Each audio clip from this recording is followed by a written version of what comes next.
Muy buen día, mi nombre es Jorge Javier Jiménez Prado y hoy vengo a exponerles el tema del neumanismo. Primero que nada, para abordar esta temática y llegar a sus más profundos conceptos e ideologías y creencias que postula el neumanismo, hay que plantearnos la siguiente pregunta, y es, ¿qué es el neumanismo? En lo personal me gustaría desglosar la palabra de manera etimológica, por lo cual llego a mi siguiente cuestionamiento, que sería, ¿qué significa neo? Oxford en el 2018 menciona que neo es un prefijo de origen griego que acompaña conceptos relacionados con algo nuevo o algo reciente. Es decir, el neumanismo refiere a un nuevo tipo de humanismo. Ya hace unos años existía un tipo de humanismo, pero lleva nuevas generaciones, nuevas maneras de pensar, nuevas maneras de actuar y nace el neumanismo, ¿sí? Entonces, cuando, por ejemplo, existe el liberalismo y existe el neoliberalismo, ¿sí? Cuando agregas el prefijo neo a un concepto o una palabra, estás refiriendo a que es algo nuevo. Ahora, ¿qué significa humanismo? Carla Córdoba comenta que el humanismo es conocido como un movimiento intelectual que se originó en Europa. El humanismo se centraba en el humano y sus capacidades para interpretar la realidad. Hay que discernir, hay que notar esas diferencias entre el humanismo y el neohumanismo. El humanismo viene de origen europeo, aquí en el siglo XIV, en el siglo XV, ¿sí? Nace en la parte de Occidente y algunos lugares de Oriente de Europa. Nace esta conceptualización sobre el humano como el centro del universo, ¿sí? El neumanismo que surge en la parte oriental, específicamente en la India, que más adelante vamos a hablar sobre eso, nace en el siglo XVIII y siglo XIX, ¿sí? Nuevos pensadores, nuevas maneras de plantear la realidad, nuevas maneras de observar y visualizar la verdad, y surge lo que es el neumanismo. El humanismo y el neumanismo son muy parecidos, pero tienen ciertas diferencias que a continuación las vamos a comentar.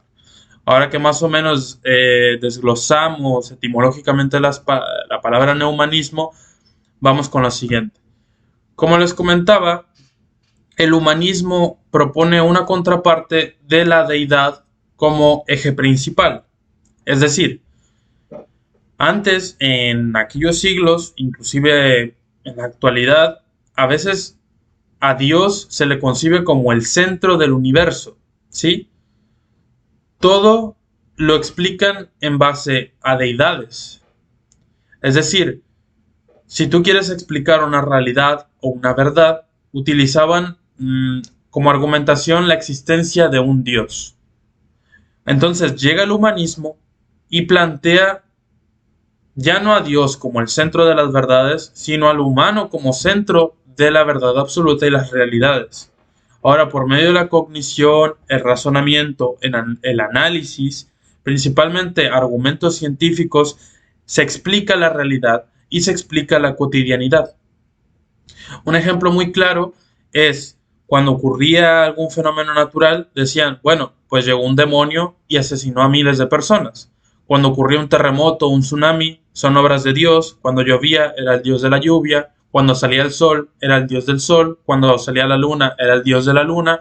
Y todo era un concepto o una ideología tipo a deidad. Después llega el humanismo y es el promotor de las verdades y las realidades, el humano, a través de su razón. Entonces ya no simplemente decimos el dios de la lluvia, sino que de manera científica deducimos, analizamos y de manera inductiva llegamos a esa conclusión de que existe un ciclo del agua y por eso llueve. Entonces argumentamos en base a fundamentos científicos. El Sol no es el dios del Sol, sino que estamos en un sistema solar, el Sol está a tal distancia de la Tierra, los rayos de luz llegan a tal tiempo, la explicación de la Luna, porque se hace de día y de noche, usa en su argumentación, que el planeta va girando poco a poco, ¿sí? Eh, Entonces se empieza a explicar las verdades, las realidades en base a la razón humana y ya no simplemente diciendo es un dios o un demonio. Ahora, ¿cuál es la diferencia entre humanismo y neohumanismo? El humanismo, como les comentaba, nace en el siglo XIV, en el siglo XV, principalmente de origen europeo con corrientes occidentales y orientales, donde se dice que el humano es el centro del universo y los demás agentes o los demás aspectos ajenos al humano son inferiores, ¿sí? El humanismo que se planteaba en el siglo XIV, en el siglo XV, habla sobre la existencia de la naturaleza para satisfacer las necesidades del humano, ¿sí? Todo lo ajeno al humano era para el beneficio de él. Es decir, el humano llegó a la tierra, ¿sí? Y hay animales de los cuales se puede alimentar, hay plantas las cuales puede explotar, hay agua de la cual puede beber, pero el humano es el eje principal, es el ente más poderoso, tiene la razón, puede usar la inteligencia, ¿sí? Entonces se le ve al humano como lo mejor, como si en una especie de jerarquía él estuviera en el top, él estuviera en lo más alto. Entonces llega una nueva corriente de tipo oriental, que origina de la India, y nace el neohumanismo, un nuevo tipo de humanismo. Se sigue observando al humano como eje central o como eje principal, pero ya no se desglosa de aquellos agentes externos. Ahora concibe a la naturaleza como parte del humano. Se concibe como una relación entre un todo.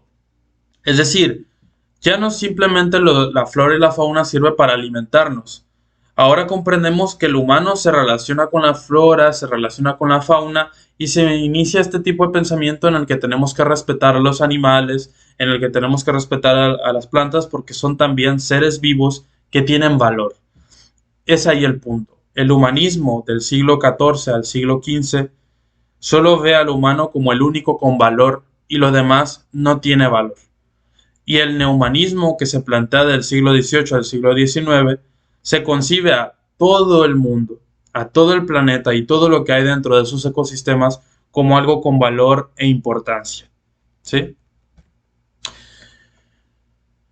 El autor del neohumanismo tiene un nombre medio complicado, pero es algo así como Pravad Ranja Sarkar, un filósofo de origen hindú que concibe al ser humano como algo importante, pero no esencial. Es decir, el humano crece, se desarrolla y nace gracias a otros factores. Y el humanismo anterior no concebía esto, sino que simplemente los humanos son los mejores y lo demás no tiene relevancia, no tiene importancia. Entonces, para Prabhat, el humano, si bien es el eje principal o el centro del universo, también existen otros factores que lo acompañan y que se relacionan entre sí. Habla sobre la espiritualidad, ¿sí? Habla sobre la búsqueda de la autorrealización, nuestra conexión con, con el universo, ¿sí? El humanismo habla sobre la conexión de un todo. Todo está correlacionado, todo tiene un fin, todo tiene un propósito, ¿sí? Y ahora, ¿cómo se aplica el neumanismo en las escuelas? Para el neumanismo, la vida, o sea, los demás seres vivos, la vida animal, la vida, la vida de las plantas, tiene relevancia y tiene importancia. Entonces, hablan sobre escuelas donde se fomente la actitud servicial y el amor universal. Es decir, valorar lo que tenemos, apreciarlo, amarlo, servir al prójimo, servir a los propios seres humanos y entre nosotros ayudarnos. Dejar de lado el individualismo, funcionar de manera autónoma, colaborativa, y es lo que propone el neumanismo. Porque el humanismo anterior, o el primer humanismo, el humanismo clásico, como quieran llamarlo, tenía una visión muy egoísta.